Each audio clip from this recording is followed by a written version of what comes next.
Hello, I'm Chris Goff. Welcome to Share a Story. I'm going to continue reading to you The Untold Stories of the Water Dragon by Carmen Kardashian. A few days had passed since Nessie had last saw Kieran. One morning, she surfaced to look for him to see if there was more news. She waited patiently behind her rock, popping her head out occasionally.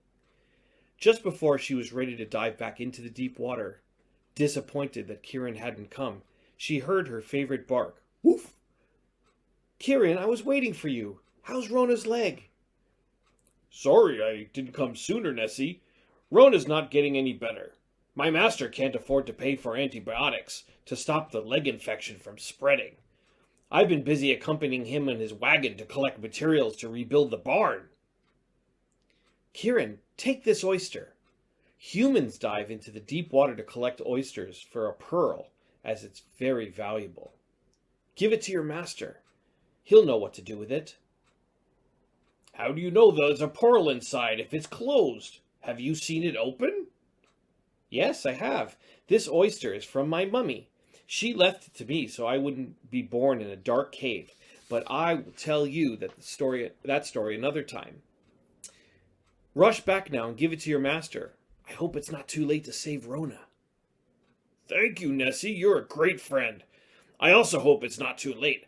I'll come back with news as soon as I can. He took the oyster in his mouth and he ran as fast as he could to the farm, and he placed it at his master's feet, barking continuously until the farmer stopped working and paid attention to Kieran. Looking at the oyster, the farmer said, What is it, my boy? I know times are tough and meat is scarce, but oysters? Oh, that's the biggest oysters I've ever seen. Do you want me to open it for you? I warn you, I don't think you're gonna like the taste. With a sharp knife, the farmer opened it up. Oh, my dear God! This is unbelievable! It's a miracle! The farmer was very close to fainting and took a few minutes to recover. He hugged Kieran, patted his head, and with a shaky voice he said, Wait here, my boy. I'm going to town. You may have just saved the farm. Kieran barked happily and ran up to Rona. The farmer saw that and added, Aye, my boy, you just saved Rona also. The farmer left Kieran and Kiri in charge and headed into town with the oyster in his pocket. A few hours later, he returned with the vet for Rona and his wagon full of wonders to help him rebuild the farm. And also brought the best cuts of meat from the butcher for Kieran and Kiri. Here, boy, a special treat for my best friend. You are more than just a collie. Whoever said dogs are a man's greatest friend was so right. That oyster of yours saved us all. I sold it for a lot of money. How did you know to pick it up? Was it washed up on the shore by the storm? Well, anyway, you did a great job bringing it to me. Kieran barked as if to say, We animals have our secrets too. Within a few days, Rona recovered with the help of antibiotics and was outside again, eating the fresh grass that was popping out from the melting snow. She was still too weak from the to venture away from the farm. When she would be fit for walking, Kieran would be there, ready to escort her to the loch to see Nessie. After the new barn was rebuilt, stronger and more spacious, the farmer bought a new flock and a few cattle. Even though life was getting better, the farmer noticed that Kieran seemed to have lost his appetite. He would howl late at night and sniff the place where Lutza used to sleep, whining softly. Early one morning, Kieran heard the farmer leaving in his wagon and wondered, Why is he leaving before dawn and without me?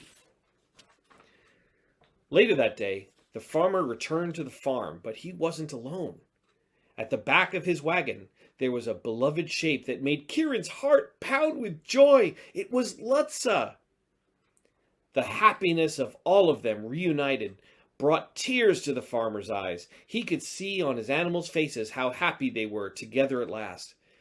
Wiping his tears, he said, This family will never be separated again.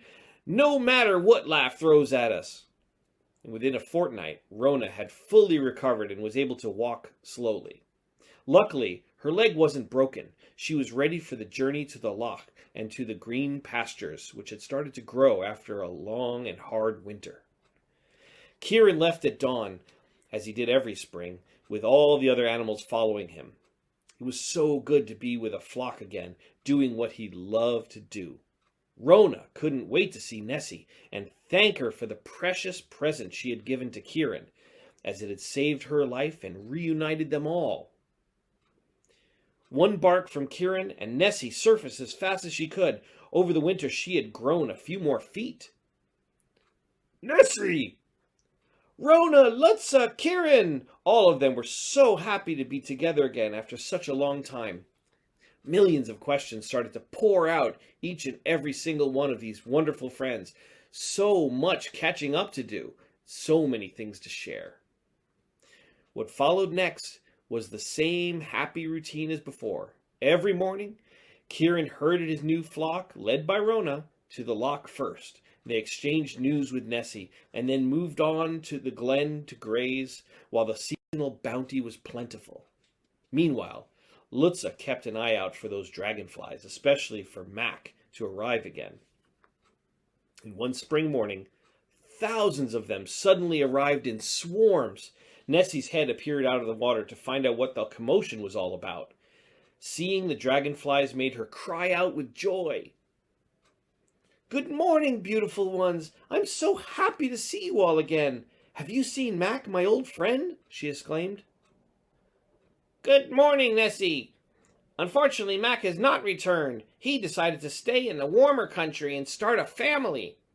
The migrating days are over for him. He asked me to tell you that he spoke with Alex, your Transylvanian cousin. He was very happy to learn that he has another relative in this wonderful place, Scotland. Alex has a very good friend, a bat named Tipsy, who is rather fond of fermented fruit, and hence his name. He will visit you soon with news, so stay safe until then." A fruit bat? Wow, I can't wait to meet him and hear what news he has from Alex. Thank you, and have a safe travels wherever you go. And tell Mac I hope he enjoys his retirement and his family life. With the spring bursting upon the highlands, the glen warmed and was in full bloom. This meant rich pickings for the millions of migrant guests that came for several months, where they met old friends and raised a new family, only to leave again when summer was over.